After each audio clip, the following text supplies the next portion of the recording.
बिस्मिल्लाहिर्रहमानिर्रहीम। अस्सलाम वालेकुम डियर स्टूडेंट्स। आज हम जमात दहम में अशरफ सबूही का सबक परिस्तान की शहजादी की रीडिंग करेंगे। परिस्तान की शहजादी।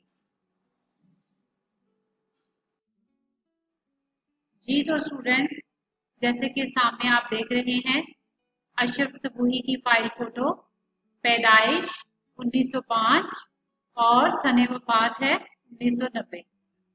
जी तो बच्चों, आज आपको अशरफ सबूही का तारुफ कराया जाएगा। सबक के इब्तदाई 3 और निस्फ सफ़हात की बुलंद ख़्वानी के साथ साथ हम अल्फाज के मानी और वजाहत करेंगे। जी तो स्टूडेंट, सबसे पहले अशरफ सबूही का तारुफ। अशरफ सबूही का असल नाम सैयद वली अशरफ और कलमी नाम अशरफ सबूही था। जैसा कि आप बच्चे मेरे काफ़ी लेक्चर्स अटेंड कर चुके हैं, तो साथ साथ आप जो ऑब्जेक्टिव है उसको मार्क करते जाएंगे। अशरफ सबूही का कलमी नाम आपको मालूम होना चाहिए। ये आपसे ऑब्जेक्टिव में पूछा जा सकता है कि असल नाम जो है वो सैयद वली अशरफ, अशरफ सबूही से सैयद वली अशरफ, और कलमी नाम जो था वो अशरफ सबूही था, यानी जिस नाम से वो एज अ मुसन्नफ जाने जाते थे। आप दिल्ली में पैदा हुए, इब्तदाई तालीम घर पर ही हुई। ये भी आपसे ऑब्जेक्टिव में पूछा जा सकता है कि उन्होंने इब्तदाई तालीम कहाँ से हासिल की, क्योंकि ज़रा ये थोड़ा सा एक हट कर सवाल है कि इब्तदाई तालीम जो है उनकी घर पर हुई और 1922 में Anglo Arabic high school Delhi से मैट्रिक का इम्तहान पास किया। मारूफ अदीब शाहिद अहमद दहलवी इनके हम जमात थे। ये उनके हम जमातों में जो है वो आपको 3-4 ऑप्शन दी जा सकती हैं। तो शाहिद अहमद दहलवी, चूंकि ये आपके निसाब में इनका सबक भी है, लिहाजा ये आपने याद रखना है कि उनके हम जमात जो थे वो शाहिद अहमद दहलवी थे। अशरफ सबूही महकमा डाको तार में मुलाजिम रहे। बाद में आल इंडिया रेडियो से वाबस्ता हो गए। क़याम पाकिस्तान के बाद लाहौर आ गए और 1965 में मुलाजमत से सुबकदोश हुए। जैसे कि आप ये देख रहे हैं, सुबकदोश होना का मतलब है जिम्मेदारी पूरी करके फुर्सत पाना, जिसको आजकल की जुबान में आप रिटायर्ड होना कहते हैं। और हमदर्द दवाखाना के शोबा मतबूआत से वाबस्तगी इख्तियार कर ली। शोबा मतबूआत यानी जहाँ पे किताबों की छपाई का काम होता है, जिसको आप प्रेस डिपार्टमेंट कहते हैं इंग्लिश में। यानी हमदर्द दवाखाना ये एक दवाखाने का नाम है। आप बच्चे आप तो फेमिलियर होंगे इस नाम से।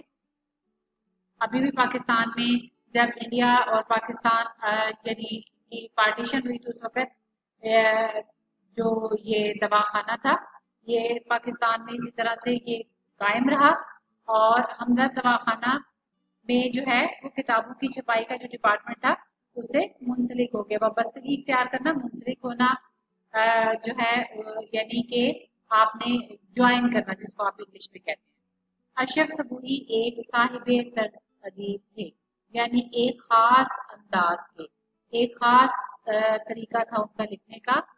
उर्दू जबान खसूसन दिल्ली के मुख्तलिफ तबकों की बोलचाल और वहाँ के रोजमर्रा और मुहावरे पर पूरी गिरफ्त रखते थे, यानी उन्हें पूरी महारत हासिल थी। उन्होंने बच्चों के लिए कहानियों की दर्जन भर, दर्जन कहते हैं बेटा तकरीबन 12।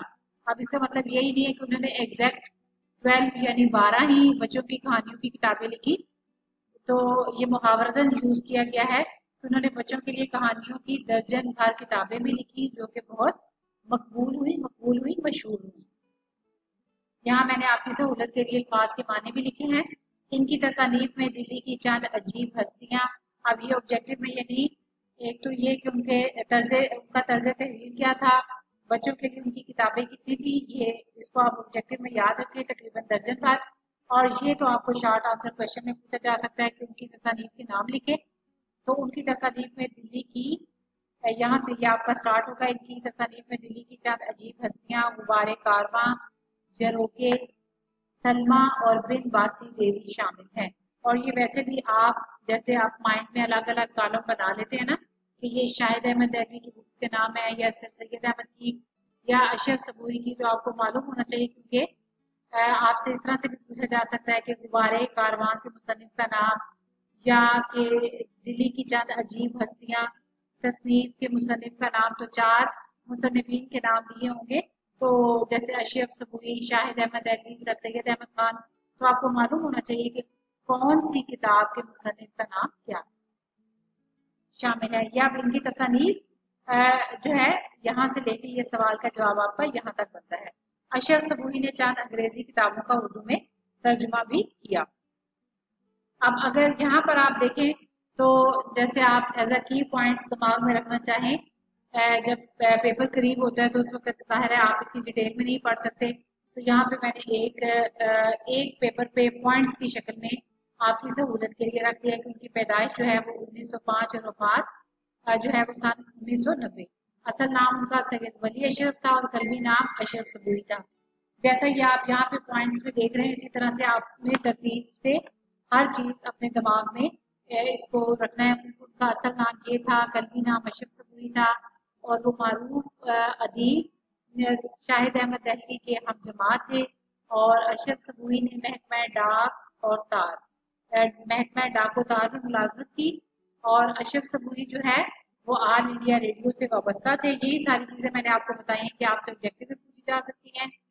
और अशरफ सबूई दिल्ली के मुख्तलिफ तबकों की बोलचाल और वहाँ के रोजमर्रा और मुहावरे पर पूरी गिरफ्त रखते थे। तो आपसे पूछा जा सकता है ऑब्जेक्टिव में कि अशरफ सबूई जो थे वो गिरफ्त रखते थे मुख्तलिफ तबकों की बोलचाल में या रोजमर्रा और मुहावरे में। तो जो भी ऑप्शन दी हो तो आपको पता होना चाहिए। अशरफ सबूई ने बच्चों के लिए दर्जन भर किताबें लिखी, बच्चों के लिए, बड़ों के लिए, या 2 ऑप्शन आपको दी जा सकती है। इसी तरह बच्चों के लिए किताबें लिखी, दर्जन भर, हजारों, सैकड़ों। तो इस तरह से आपने इसको जहन में रखना है। अशरफ सबूई ने अंग्रेजी किताबों का तर्जुमा किया, फारसी में, उर्दू में या अरबी में, जो भी है। तो इसको आपने जहन में रखना है कि उन्होंने अंग्रेजी का उर्दू में तर्जुमा किया। और उनकी तसनीफ के नाम है दिल्ली की चंद अजीब हस्तियां, गुबारे कारवां, झरोखे, सलमा और बिन बासी देवी। जी तो स्टूडेंट्स, अब हम बाकायदा सबक का आगाज करते हैं, जो कि एक दास्तान है। सैयदानी बी का एक वक्त में बड़ा दौर दौरा था, यानी सैयदानी बी का एक वक्त था कि उनका बहुत ज्यादा चर्चा था, लोग बहुत ज्यादा उनको जानते थे, वो बहुत ज्यादा मशहूर थी। दौर दौरा होना, चर्चा होना। किले की अच्छी अच्छी मुगलानियां, मुगलानी कहते हैं कपड़े सीने वाली। तो मुगलानियां, मुगलानी की जमा हुई यानी दर्जने, दर्जन की जमा दर्जी कपड़े सीने वाला, और उसकी मोनस है दर्जन, जिसको कि मुगलानी भी कहते हैं, और मुगलानी की जमा है मुगलानियां।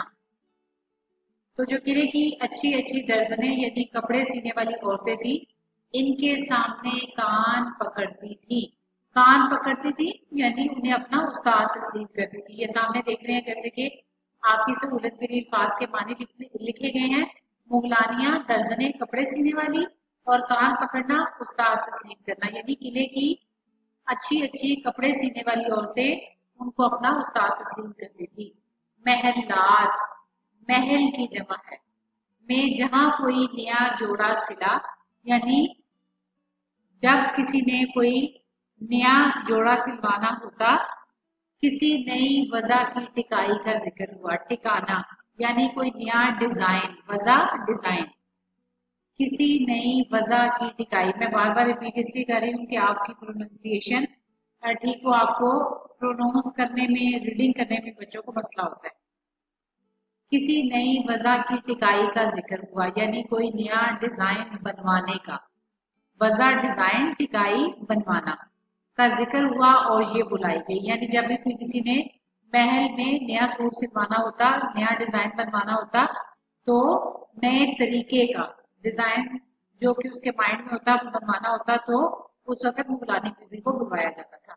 शहर की बेगमात भी इनके हुनर की धाक थी, यानी जो शहर में बेगमात रहती थी उनमें भी उनके हुनर की धाक थी, यानी बहुत ज्यादा वो लोग इनसे, शहर की जो बेगमात थी वो इम्प्रेस थी। बेगमात बेगम की जमा है। अब मैं इंग्लिश के लफ्ज इसलिए यूज कर रही हूँ कि आजकल चूंकि आप इंग्लिश के वर्डिंग से ज्यादा फेमिलियर है, तो इसलिए आपको बेसिकली तो ये मकसद है कि आपको समझ आ जाए। शहर की बेगमात भी इनके हुनर की धाक थी, यानी वो भी से बहुत ज्यादा उनके हुनर को जो है वो उनका चर्चा था। सब उन्हें आंखों पर बिठाते थे, यानी उनकी बहुत ज्यादा इज्जत करते थे। आज पालकी चली आ रही है। पालकी बेटा उस वक्त ये एक इसको 4 लोग जो है वो अपने कंधों पर उठाते हैं। उस वक्त पालकी का रवाज था, चूंकि जाहिर है मोटर गाड़ियां या कार वगैरह का दौर तो नहीं था, इसलिए अगर किसी को बहुत ज्यादा रिस्पेक्ट से लाना होता था तो उसके लिए पालकी भिजवाई जाती थी। वो जैसे चारों तरफ से कवर एक कपड़े का बॉक्स, जैसे आजकल बच्चों के खेलने के लिए मैकडॉनल्ड के बॉक्सेस आज की जुबान में मैं आपको ये समझा सकती हूँ, बने होते हैं और उसके एक साइड पे जो है वो बाहर निकलने के लिए जगह बनी होती है और आगे कर्टन लगा होता है। तो उस जमाने में भी इसी तरह की पालकियां होती थी, लेकिन उसके चारों तरफ जो है वो लकड़ी की स्टिक्स लगी होती थी जिसको के दोनों तरफ से आदमी उठाते थे। जी तो स्टूडेंट्स, जैसे कि मैंने अभी आपको पालकी और डोली के बारे में बताया, तो जैसे कि आप सामने तस्वीर में देख सकते हैं, ये है पालकी और ये भी पालकी है और ये डोली। और जैसा कि मैंने अभी आपको बताया कि इसको 2 या 4 अफराद कंधों पर, जैसे कि ये आप सामने देख रहे हैं, या कि वैसे इसको उठाकर लेके जाते हैं। तो जैसे मैंने भी आपको बताया था कि पालकी और डोली में कुछ ज्यादा फर्क नहीं है। उम्मीद है सामने तस्वीर देखकर आपका कॉन्सेप्ट क्लियर हो गया होगा। तो आइए अब हम सबक की तरफ आते हैं। आज पालकी चली आ रही है। पालकी यानी आदमियों के हाथ वो पालकी भिजवाई जाती थी जिसमें उनको बाइज्जत तरीके से बिठा के तो बुलवाया जाता था कि बड़ी सरकार ने बुलाया है, यानी किसी बेगम ने या किसी वजीर की बीवी ने या मलका ने। आज पालकी चली आ रही है कि बड़ी सरकार ने बुलाया है। कल डोली खड़ी है, तो डोली और पालकी यानी ये मिलती जुलती चीजें हैं। डोली भी इसी तरह से कपड़े से बना हुआ, जैसे मैंने आपको पालकी के बारे में बताया है, तो ये भी इसी तरह से एक जो है सवारी का नाम है। पालकी और डोली दोनों सवारी के नाम है। कल डोली खड़ी हुई है कि नवाब सुल्तान जहां बेगम ने याद किया है, यानी कि वो बुला रही हैं। ना रात को फुर्सत थी ना दिन को चैन, यानी उनका इतना चर्चा था, इतनी शोहरत थी कि वो दिन रात जो है वो उनका मसरूफियत में गुजरता था। सुबह कहीं मेहमान है तो शाम को कहीं, यानी सुबह उनको कहीं बुलाया जा रहा है तो शाम को किसी और जगह से, यानी कभी कहीं से सुबह बुलावा आ रहा है तो कहीं शाम को। इसको आजकल की सिचुएशन में आप इस तरह से समझ सकते हैं, जैसे कोई टेलर बहुत अच्छे कपड़े सीता है तो जाहिर है उसके पास ग्राहकों का बहुत ज्यादा रश होता है। तो ये चूंकि एक दास्तान है और पुराने वक्त की है और एक ऐसा माहौल आपके सामने पेश किया गया है जहाँ पे आस पास बेगमात रहती हैं और बादशाह महलात हैं और मलका और वज़रा की बेगमात हैं। तो लिहाजा उस वक्त उनको स्पेशल जाहिर है कोई उनकी दुकान तो थी नहीं, वो घर में कपड़े सीती थी, तो उनको सवारी भेजी जाती थी कि आपको बुलवाया गया है, किसी बेगम ने बुलाया है या मलका ने बुलाया है। तो लिहाजा सुबह कहीं मेहमान तो शाम को कहीं, लेकिन रहे नाम साईं का। बुढ़ापा आया तो हाथ पाँव ने जवाब दे दिया, लेकिन रहे नाम साईं का। साईं से मुराद यानी अल्लाह ताला। यहाँ इस जुमले से मुराद बेटा ये है कि लेकिन सिर्फ और सिर्फ बाकी रहने वाला नाम जो है वो अल्लाह ताला का है, बाकी हर चीज को गुनाह है। यानी जाहिर है जवानी में तो इंसान ताकतवर होता है और जब बुढ़ापा आता है तो उसको कमजोरी की रहती है और इंसान उस तरह ताकत नहीं रहती। लेकिन रहे नाम साईं का, साईं से मुराद यहाँ पे अल्लाह ताला है, लेकिन बाकी रहने वाली जात तो अल्लाह ताला की है। बाकी हर चीज को जवाल है। मुगलानी भी पर जब बुढ़ापा आया तो हाथ पाँव ने जवाब दे दिया, यानी कि उनमें पहले जैसी हिम्मत ना रही। आंखें धुंधला गई, यानी उनकी नजर कमजोर हो गई। अब कौन पूछता, यानी ये देखें सामने सवालिया निशान है कि यानी जब उनकी काम करने की हिम्मत जवाब दे गई और बुढ़ापा आ गया, नजर कमजोर हो गई, तो चूंकि वो पहले की तरह कपड़ों की सिलाई नहीं कर सकती थी, लिहाजा अब जो है किसी को उनसे कोई मतलब नहीं था। दुनिया और मतलब, यानी दुनिया मतलब की है, मतलब ना रहा तो कैसी खातरदारी। खातरदारी का मतलब है कैसी मेहमान नवाजी, आओ भगत, यानी जैसे पहले उनको बुलाया जाता था, उनकी इज्जत अफजाई की जाती थी और जिस तरह से पहले लोग उनको याद करते थे, अब वो बात ना रही। हारे वक्त का कोई साथी नहीं, यानी जब हारे वक्त से मुराद यहाँ बुरा वक्त ही है, यानी जब किस्मत हार जाए, तो बेटा जब बुढ़ापा आ जाता है तो वो उस वक्त इंसान हार ही जाता है ना, उस तरह से मुकाबला नहीं कर सकता, जो काम वो करना चाहता है वो नहीं कर सकता। हारे वक्त से मुराद यहाँ बुरा वक्त। हारे वक्त का कोई साथी नहीं, बेचारी को टुकड़े का सहारा देने वाला भी कोई नहीं था। टुकड़े से मुराद यहाँ पे रोटी, खाना पीना, यानी कोई उसका खाने पीने का खर्च उठाने वाला भी कोई नहीं था। यानी पहले जो के हर वक्त जो है उनकी इतनी आवभगत होती थी और उनकी इतनी डिमांड थी, तो बेचारे को टुकड़े का सहारा देने वाला यानी रोटी पानी पूछने वाला भी कोई नहीं था। कोई इस तरह से भी नहीं था कि किसी को परवाह होती कि वो 2 वक्त का खाना भी उनको मुयस्सर है या नहीं। जब बहुत परेशान हुई तो पड़ोस में एक मीर साहब रहते थे। अब यह आपने याद रखना है कि उनके पड़ोस में रहते थे मीर साहब। ये ऑब्जेक्टिव में आपको आ सकता है, या बेचारी को डैश का सहारा देने वाला कोई नहीं था, टुकड़े का सहारा। ये टुकड़े का सहारा अंडरलाइन कर लें। और उनके पड़ोस में रहते थे मीर साहब। इनकी बीवी ने इन्हें तरस खाकर अपने पास रख लिया, क्योंकि जाहिर है अब वो खुद अपना खाना नहीं बना सकती थी, बहुत बुजुर्ग हो गई थी, उनका कोई ख्याल रखने वाला नहीं था। सुना है कि ये नहायत शरीफ घराने की बेटी थी, यानी कि सैयदानी भी मरहट्टा। ये आपने याद रखना है कि वो जो सैयदानी भी थी वो नहायत शरीफ घराने की बेटी थी।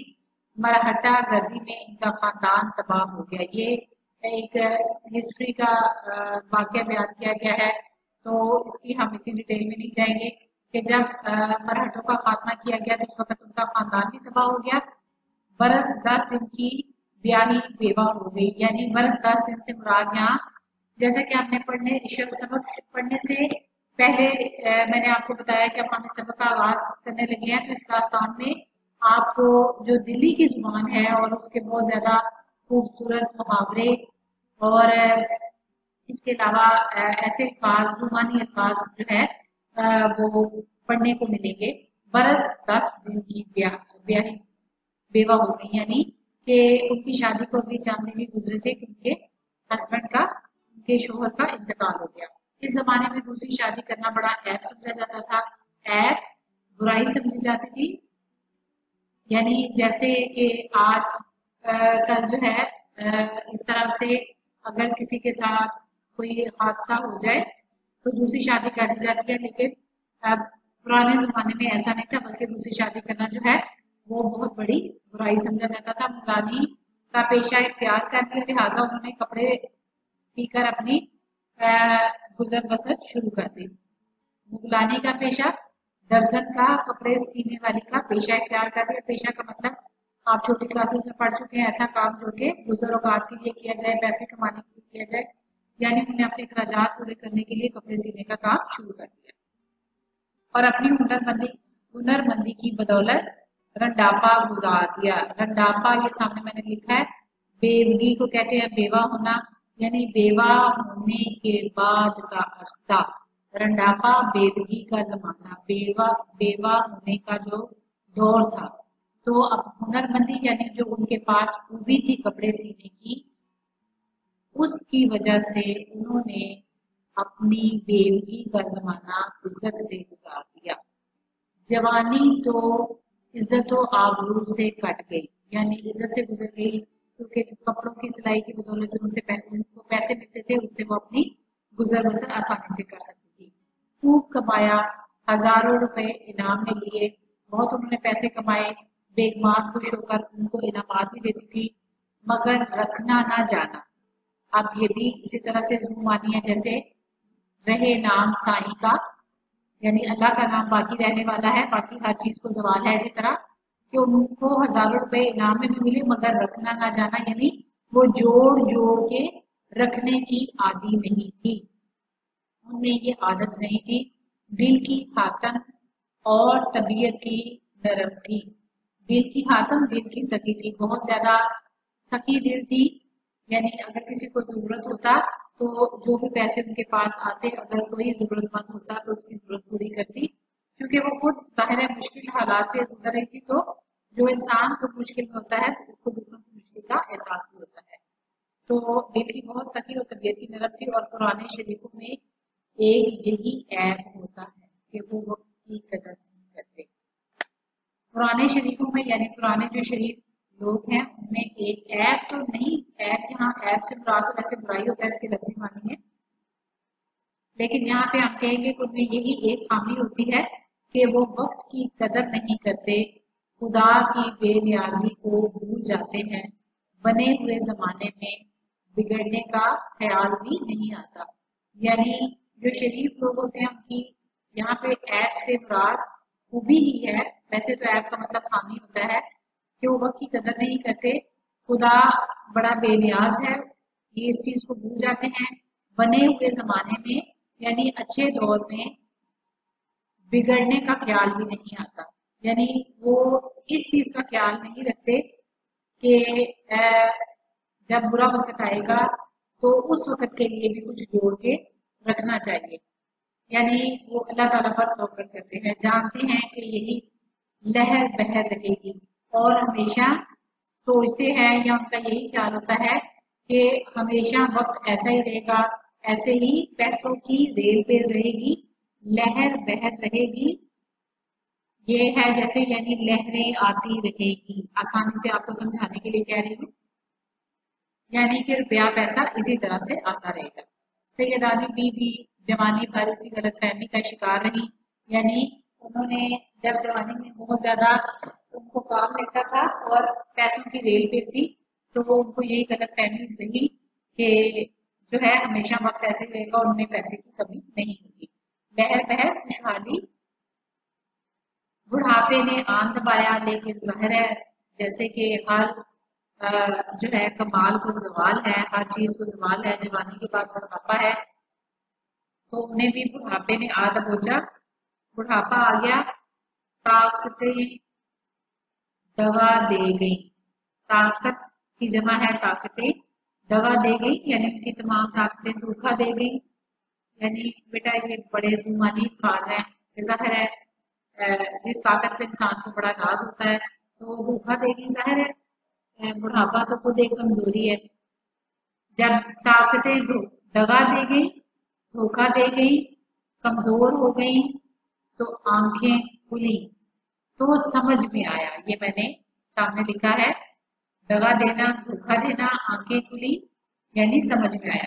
यानी जब वो कमजोर हो गई बुढ़ापे की वजह से, तो तब उन्हें समझ में आया और दूसरों के सहारे पर जिंदगी के अंधेरे दिन पूरे करने पड़े।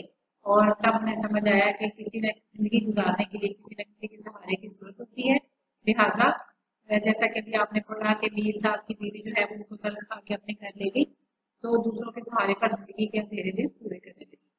मीर साहब के घर वाले छोटे से लेकर बड़े तक सब के सब इंतहा से ज्यादा खुश मिजाज और उदारदाज थे। जी बेटा, ये आपसे क्वेश्चन आंसर में शॉर्ट आंसर क्वेश्चन में पूछा गया है कि मीर साहब के जो घर वाले थे वो कैसे थे, तो या उनका सैयदानी बी के साथ क्या सलूक था। तो वो सब के सब जो थे छोटे से बड़े तक सबके सब इंतहा से ज्यादा खुश मिजाज और उदारदाज थे, और हर एक सैयदानी बी को खुदा का भेजा हुआ मेहमान समझकर इनके सामने बिछा जाता था। यानी उनकी बहुत ज्यादा इज्जत और एहतराम करते थे, उनका हर उनका मजाक लाते थे, उनकी हर बात जो है वो मानने को अपने लिए इज्जत समझते थे। सैयदानी की 2-4 दिन तक तो जरा गमगीन और शर्मिंदा शर्मिंदा सी रही। जाहिर है बेटा, इंसान जब किसी का मोहताज हो जाता है तो जाहिर है दूसरे को काम कहते हुए शर्म आती है, जो इंसान खुद मेहनत करने का आदी हो।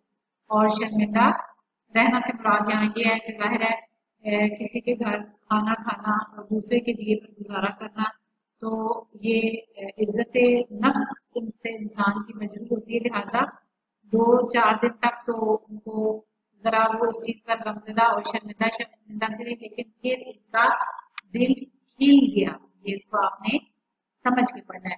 फिर इनका दिल भी खिल गया यानी खुश हो गया, और यानी बेहतर तबीयत में बेहतरी महसूस करने लगी और इस तरह रहने लगी जैसे अपने कमरे में। यानी उनको ये एहसास हो गया कि ये लोग मुझसे बहुत प्यार करते हैं और मेरा कोई भी काम भूल समझ कर नहीं करते।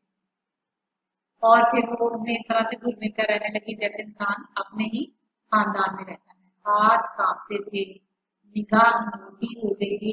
निगाह मोटा हो जाना यानी कमजोर हो जाना, यानी इतनी कमजोर हो गई थी कि उनके बुढ़ापे की वजह से हाथ कांपते थे, नजर उनकी कमजोर हो गई थी। सुई का नाका, सुई का नाका, बेटा आपने अपने घर में देखा होगा अम्मी को बटन लगाते हुए सिलाई करते हुए, तो सुई वो जिसमें धागा डालते हैं उसको कहते हैं नाका। सुई का नाका यानी सुराख। सुई का नाका मुश्किल से सूझता था, सूझता था समझ में आता था, दिखाई देता था। क्योंकि नजर कमजोर थी लिहाजा सुई में जब धागा डालना होता था, क्योंकि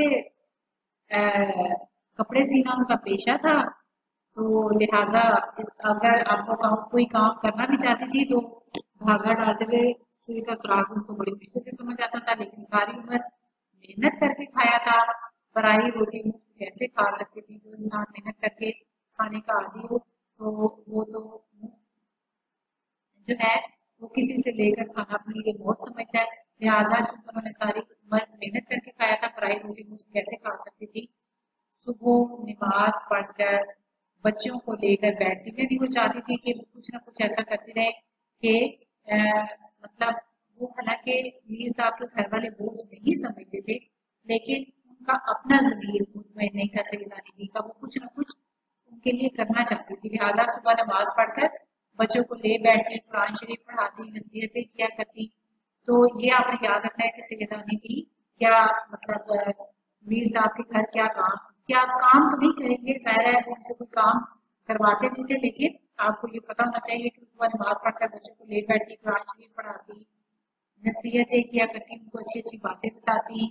दोपहर को सीना फरोना और काटना सिखाती, यानी उनकी बच्चियों को सिलाई का कढ़ाई का छोटे छोटे काम सिखाती। शाम होती तो बावर्ची खाने में जाकर, ये अभी आप लोग इस चीज से फेमिलियर नहीं है, लेकिन आज से 10-15 साल पहले भी और अभी भी जो है बहुत सिटीज में, यहाँ पे तो शायद इतना ट्रेंड नहीं है, लेकिन अभी भी गांव में बच्चियां जो है वो पढ़ने के साथ साथ सिलाई का, कढ़ाई का, बटन लगाना और इस तरह के छोटे छोटे काम सीखती हैं। उसको सीना परोना और काटना कहते हैं। काटना का मतलब है कढ़ाई सीखना, फूल वगैरह जैसे भी कपड़ों में बने होते हैं धागे से। शाम होती तो बावर्ची खाने में जाकर खाना पकाने की तरकीबें बताती, जिसको आप रेसिपीज कहते हैं। तरकीबें बताती यानी बच्चियों को खाना पकाने के तरीके बताती। ईशा की नमाज से फारिग होकर बड़े मजे की कहानियां सुनाती। कहानियां ऐसी अच्छी होती कि बड़े भी आ जाते, यानी वो इतनी सबक आमूज होती। मीर साहब और उनकी बीवी दोनों बहुत खुश थे कि सैयदा नबी को बच्चों की तरबियत के लिए खुदा ने भेज दिया, यानी वो तो उनको बोझ समझने की बजाय अल्लाह ताला की तरफ से एक फरिश्ता समझते थे कि बच्चों की इतनी अच्छी तरबियत हो रही है। जाहिर है वो जो उनको कहानियां भी सुनाती थी, तो जैसे कि मैंने आपको पहले भी बताया कि हर सबक, हर कहानी पढ़ने का कोई ना कोई मकसद होता है, और जिसमें आप इखलाक से, तहजीब से मुतालिक बातें सीखते हैं।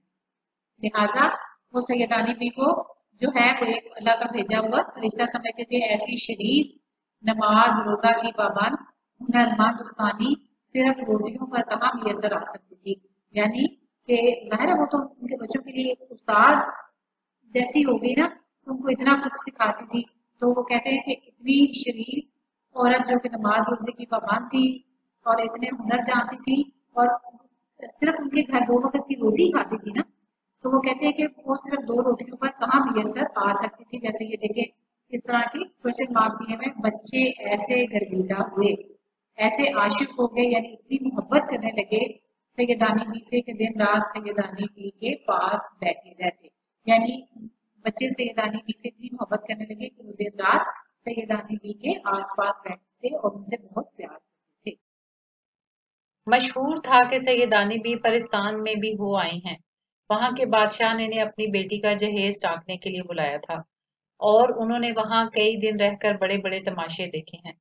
घर वालों को ये खबर थी, लेकिन कभी ख्याल नहीं आया कि सैयदानी बी से पूछते तो क्या बी, सचमुच तुम परिस्तान गई हो? शाबाश। तुम्हारा जिगर यानी तुम्हारी हिम्मत, तुमको डर नहीं लगा? एक दिन सर्दियों की रात थी। दालानों के पर्दे पड़े हुए थे। छोटे बच्चे लिहाफों में दुबके और बड़े लड़कियां अंगीठी के चारों तरफ बैठे कहानी सुन रहे थे। अंगीठी जिसमें कोयले होते हैं, और जाहिर है सर्दी कम करने के लिए बच्चे चारों तरफ बैठे थे और कहानी सुन रहे थे। इतने में मीर साहब की बीवी नमाज वजीफे से फारिग होकर आई। इत्तेफाक से कहानी भी अंडा शहजादी की थी। ये बेटा, पुराने जमाने में कहानियों के इसी तरह के नाम होते थे। जैसा कि अभी आप बच्चे आप फेरी टेल्स पढ़ते हैं, तो पहले बच्चे जो है वो अपने बुजुर्गों से कहानियां सुना करते थे। जब ये जिक्र आया कि कानड़े देव की, ये लफ्ज है कानड़े, जिस जैसे आप काना कहते हैं, तो जिसकी एक आंख ना हो। जब ये जिक्र आया कि कानड़े देव यानी एक आंख वाला जिन की जो शहजादी पर नजर पड़ी, यानी कानड़े देव की यानी एक आंख वाले जिन की जो शहजादी पर नजर पड़ी, तो सोती को पलंग समेत उड़ाकर ले गया। आप में से शायद कुछ बच्चों ने ऐसी कहानियां सुनी होगी कि एक जिन आया या जो है वो शहजादी को उठाकर ले गया, और फिर जो है कोई परी आती है और वो उस शहजादी को आजाद करवा के लाती है। तो ये इसी किस्म की कहानी है।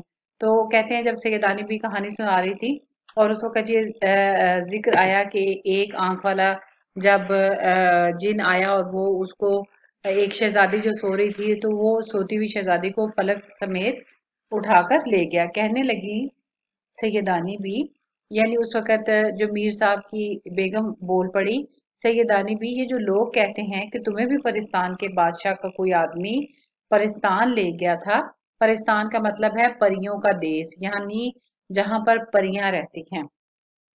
तो मीर साहब की बीवी पूछती है कि लोग जो आपके बारे में कहते हैं कि तुम्हें भी परिस्तान का बादशाह जो है वो परियों के देश यानी परिस्तान ले गया था और तुम वहां से बड़ा इनामो इकराम लाई थी, क्या ये सच है? वो सवालिया अंदाज में पूछती हैं। सैयदानी भी कहती हैं, हाँ बीवी। बीवी से मुराद यहाँ बेगम साहिबा है। जैसा कि आपने 9th क्लास में सैयद इम्तियाज अली ताज के ड्रामा रामो सुकून में पढ़ा, तो उसमें भी वो मुलाजिम जो है वो बेगम साहिबा को बीवी जी ही बुलाता है। तो हाँ बीवी यानी हाँ बेगम साहिबा। जाहिर है वो सैयदानी की सैयदानी बेगम की बीवी तो नहीं थी ना। तो यहाँ बीवी से मुराद बेगम साहिबा है। हाँ बीवी। हाँ तो सच, बल्कि कई दफा जिन्नों और परियों ने मुझे बुलाया है। मीर साहब की बीवी कहती हैं, उई, और तुम बेधड़क चली गई? यानी वो हैरान होकर कहती हैं, या डर के मारे के, मतलब परियों के देश में यानी जिन्नों के साथ और परियों के साथ आप कैसे चली गई? बेधड़क यानी बगैर किसी खौफ के। सैयदानी, पहली दफा तो मुझे धोखे से ले गए थे। रास्ते में जब भेद खुला, यानी कहती हैं कि पहली दफा तो वो मुझे धोखे से ले गए। रास्ते में जब राज खुला तो बेहतेरी डरी। बेहतेरी यानी बहुत ज्यादा। लेकिन क्या करती, दिल को मजबूत कर लिया, अल्लाह को याद करती हुई चली गई। ना जाती या रोती पीटती तो जाने क्या आफत आती। वो कहती है अगर मैं ना जाती और रोना डालती तो ना जाने क्या मुसीबत मेरे ऊपर आती, यानी वो मेरे साथ क्या सलूक करते, मुझे मार देते। इसके बाद जब गई, हंसी खुशी गई और हंसी खुशी आई। वो कहती है कि पहली दफा ही डर लगा, उसके बाद मैं जितनी बार भी गई हंसी खुशी गई और हंसी खुशी वापस आई। बेगम यानी आप वो बेगम साहिब बेगम कहती है बेगम साहिबा, सदके अपने रसूलुल्लाह सल्लल्लाहु अलैहि वसल्लम के, इन पर ईमान रखने वाले का कहीं बाल बेका नहीं हुआ। यानी कि जो मतलब वो कहती हैं कि मीर साहब की बेगम को कहती हैं कि बेगम, आप तो जानती हैं कि नबी पाक सल्लल्लाहु अलैहि वसल्लम पर जो ईमान रखता है उसको कोई तकलीफ नहीं पहुंचा सकता।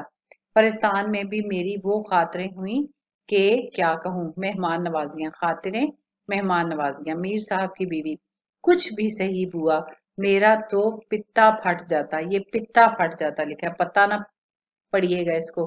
पित्ता यानी कलेजा फट जाता, मेरी हिम्मत ना होती। वो कहती है कि अगर मेरे साथ ऐसा होता कि मुझे जिन उठा के या परियां ले जाती तो मैं तो मर जाती, सूरत देखते ही जान निकल जाती।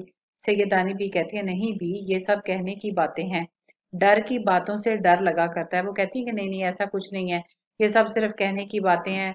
जो बातें हमें डराने के लिए की जाती हैं, तो डर की बातों से सिर्फ डर लगा करता है। इसको भी थोड़ा सा मैं एक्सप्लेन कर दूं ताकि अगर आपको एक्सप्लेन करने के लिए आ जाए। यानी ऐसी बातें जो आपको डराने के लिए की जाती है, हमेशा आपको डराया जाता है कि जिन बहुत डरावने होते हैं। तो जब आप हमेशा ऐसी बातें सुनते हैं तो आपके दिमाग में वो चीज बैठ जाती है, हालांकि हकीकत में ऐसा कुछ नहीं होता। तो डर की बातों से डर लगा करता है, जहां डर सामने आया फिर कुछ भी नहीं। कि जब हम अपने दिमाग में डर बिठा लेते हैं तो फिर डर ही लगता है, लेकिन जब वो बात प्रैक्टिकली हमारे सामने आती है तो फिर ऐसा कुछ नहीं होता। देखो, बीमारी से लोग कितना भागते हैं, और फिर वो मिसाल देती हैं, और जब बड़े से बड़ा दुख भी आ जाता है तो सहना ही पड़ता है। यानी कितनी प्यारी मिसाल उन्होंने दी है कि बीमारी से लोग कितना डरते हैं, लेकिन वही बीमारी जब प्रैक्टिकली इंसान को फेस करनी पड़ती है तो कहती हैं कि बड़े से बड़ा दुख भी इंसान बर्दाश्त कर जाता है। मीर साहब की बीवी कहती है, मैं तो फिर कहूंगी कि तुमको शाबाश है। सैयदानी बी को कहती है, मैं तो फिर आपसे कहूंगी कि आपको शाबाश है। सद रहमत इस पर जिसने तुम्हें दूध पिलाया। ये सद लफ्ज है, सद का मतलब है 100। अरबी जुबान में भी जो है वो ये इसी तरह से बोला जाता है, सद 100 रहमत, यानी दुआया कलमात के तौर पर कि 100 रहमतें उस पर, यानी उनकी कहती हैं कि उस माँ पर 100 रहमतें, यानी दुआया कलमात हैं कि जिसने तुम्हें दूध पिलाया। अच्छा, हमें भी तो सुनाओ कि क्या हुआ, क्यों गई थी, यानी कि तुम इतनी बहादुर हो तो हमें भी तो बताओ कि वहां क्यों गई थी। परिस्तान कैसा मुल्क है, यानी परियों का देश जहाँ परियां रहती हैं, वो कैसा मुल्क है। जैसे बेटा आप पाकिस्तान कहते हैं, पाक लोगों के रहने की जगह, जहाँ पाकिस्तानी रहते हैं। अफगानिस्तान जहाँ अफगानी रहते हैं। इसी तरह परिस्तान जहाँ परियां रहती हैं, वहां क्या क्या देखा। सैयदानी कहती है वो किस्सा याद आता है तो कलेजे पर सांप लौटने लगता है। परिस्तान की शहजादी जिसके जोड़े टांगने गई थी, बहुत सर हुई बहुत सर हुई, यानी बहुत ज्यादा जिद्दी थी। अब ये भी आपसे सवाल पूछा जा सकता है कि मीर साहब की बीवी के पूछने पर कि उसने परिस्तान में क्या देखा, तो सैयदानी बी का क्या जवाब था। तो सईदानी बी जवाब देती हैं कि जब वो जहन में आता है तो कलेजे पर सांप लौटने लगता है। परिस्तान की शहजादी जिसके जोड़े टांकने, यानी जिसके कपड़े सीने के लिए मुझे ले जाया गया था, बहुत जिद्दी थी, बहुत सर हुई बहुत जिद्दी थी। दूसरी परियों ने भी बहुत मिन्नतें की कि सैयदानी अम्मा यहीं रह जाओ, दुनिया में अब तुम्हारा कौन है, मगर मैंने एक न मानी। मुझ बदनसीब को तो अपने जैसे इंसानों की बेमुरवतियां देखनी थी। बेमुरवतियां, बदलिहाजी। वो अपनी जो उनकी उस वक्त करंट सिचुएशन होती है, जाहिर है कि वो इतनी कसम पुरसी की हालत में इस तरह की जिंदगी गुजार रही होती हैं कि अब मीर साहब के घर होती हैं, तो वो कहती हैं कि मुझे सारी परियों ने बहुत ज्यादा इसरार किया कि यहीं रह जाओ, लेकिन मेरे नसीब में इंसानों की बदलिहाजी देखनी थी कि जिनके साथ मैंने जितनी मैंने जिनकी इतनी खिदमतें की तो आज मुझे कोई पूछता भी नहीं। परिस्तान में क्यों बसती, यानी कि मेरे, ये नहीं कि वो जानबूझ के आई थी। वो कहती हैं ये एक बेटा एक फर्जी कहानी है। तो वो कहती हैं कि जाहिर है कि मेरे नसीब में ये लिखा था, तो फिर मैं कैसे वहां ठहर सकती थी। वो तो अल्लाह ने तुम्हारे दिल में रहम डाल दिया, जो गोर गढ़े का ठिकाना हो गया। गोर कहते हैं कबर, गोर कबर को कहते हैं गढ़े, यानी कबर। गोर कहते हैं कफन को, गढ़े का कबर को कहते हैं, यानी जो कि कफन दफन का बंदोबस्त हो गया। गोर कफन गड़े दफन, यानी कहती हैं कि ये तो अल्लाह ताला ने तुम्हारे दिल में रहम डाल दिया कि तुमने मुझे अपने साथ रख लिया, और अल्लाह ताला ने मुझे आखिरी वक्त संभालने का बंदोबस्त कर दिया, वरना तेरे मेरे दरों की ठोकरें खाती फिरती, यानी मैं इधर उधर धक्के खाती फिरती। मीर साहब की बीवी कहती है, सैयदानी भी सब अल्लाह के हाथ में है। बंदे में क्या ताकत है कि भूखे को दे या पेट भरे से छीने। यानी वो कहती हैं कि ये तो सब अल्लाह ताला की दी हुई तौफीक है कि वो इंसान के दिल में रहम डाले, वरना इंसान की तो इतनी ताकत नहीं कि वो किसी भूखे को खाना खिला सके, या जिसका पेट भरा हुआ है, जिसको अल्लाह ने रिज़्क दिया, उससे छीन सके। हर एक अपनी तकदीर का खाता है। हमारी क्या असल कि किसी के साथ सलूक करें, यानी इंसान की क्या औकात कि किसी के साथ अच्छा या बुरा सलूक कर सके, सब अल्लाह ताला की दी हुई तौफीक है। वो जबरदस्ती हमसे तुम्हारी खिदमत करा रहा है, यानी अल्लाह ताला ने ये हमारे नसीब में लिखा है, और ये अल्लाह की दी हुई तौफीक से ही हम तुम्हारी खिदमत कर रहे हैं। सैयदानी, खैर अब तुमको अपनी बीती कहानी सुनाऊं, यानी जो कुछ मेरे साथ परिस्तान में हुआ। बेगम, ये वो दिन थे कि नवाब आजमुद्दौला बहादुर की अकलौती बेटी के ब्याह की तैयारियां हो रही थी। यानी वो एक जमाने का जिक्र कर रही हैं, एक वाक़े का जिक्र कर रही हैं कि ये उन दिनों की बात है। मारा मारा जोड़ा सिल रहे थे, मारा मार सॉरी मारा मार जोड़े सिल रहे थे, यानी बड़ी मुश्किल से जोड़े सिल रहे थे, यानी बहुत ज्यादा काम का बर्डन जिसको आप कहते हैं कि धड़ाधड़ जोड़े सिल रहे थे। अव्वल अव्वल तो मुझे रात दिन में ही रहना पड़ता, यानी शुरू शुरू में, अव्वल अव्वल शुरू शुरू में तो मुझे रात दिन में ही रहना पड़ा। काम हल्का हो गया तो दिन को चली जाती और शाम को अपने घर चली आती, यानी जब थोड़ा सा काम कम हुआ तो फिर मैं दिन को तो चली जाती थी वहां पे, और जब शाम को थोड़ा काम खत्म कर देती तो वापस घर आ जाती थी। एक रोज जैसे बच्चे मकतब से भागते हैं, मेरा भी जाने को जी नहीं चाहा। ये अब आपकी सिचुएशन बयान की हुई है कि एक रोज जैसे बच्चे मकतब मकतब का मतलब है स्कूल, कि जैसे बच्चों का स्कूल जाने को दिल नहीं करता, मेरा भी जो है वो नवाब आजमुद्दौला बहादुर के घर जाने को दिल नहीं कर रहा था। ये बेटा आपने ऑब्जेक्टिव के लिए याद रखना है कि ये उन दिनों का वाक़या है, यानी जब सैयदानी बी को परिस्तान पहली दफा लेके जाते हैं, तो वो कहती हैं कि जब नवाब आजमुद्दौला बहादुर की अकलौती बेटी की शादी हो रही थी, तो ये आपने याद रखना है। तो कहती है जैसे जैसे जैसे बच्चे मकतब से भागते हैं, मेरा भी उस दिन जाने को दिल नहीं चाहा, और कई जगह से बुलावे आए, और भी यानी उसके अलावा भी कई जगह से मुझे बुलावे आए, ना गई, यानी कई जगह से बुलाया गया। कई और घरों ने भी कपड़े सिलाई के काम के लिए बुलाया, लेकिन मैं ना गई। शायद ये जुम्मा था, वो कहती हैं, ये भी आप याद रखिएगा कि शायद ये जुम्मा था। वो कहती हैं शायद ये जुम्मे का दिन था। कितने ही दिन नहाए को हो गए थे, यानी काफी दिन से मैं नहाई नहीं थी, खूब नहाई, यानी शाम हो गई, यानी अच्छे से नहाई, शाम हो गई। बोंड पुलाव मुझे खूब भाता है। ये बोर्ड के पॉइंट ऑफ व्यू से बहुत ज्यादा बार बार पूछा जाता है कि अम्मा सैयदानी बी को कौन सा पुलाव पसंद था, या क्या पसंद था? बोंड पुलाव। मामा से बोंड पुलाव पकवाया, यानी खाना बनाने वाली मुलाजमा से मैंने बोंड पुलाव पकवाया। थकी थकाई लेटी थी, इतने में झुट फुटा हो गया, यानी शाम का वक्त हो गया। पुलाव दम पर था कि बाहर से किसी ने आवाज दी। सैयदानी बी को सरकार ने याद किया है, पनीस भेजी है। बेटा ये सवारी का नाम है। जिस तरह बैठी हो इसी तरह फौरन चली आओ। इसके साथ ही बेटा हमारा आज का लेक्चर जो है वो खत्म होता है। दुआओं में याद रखिएगा। अल्लाह हाफिज।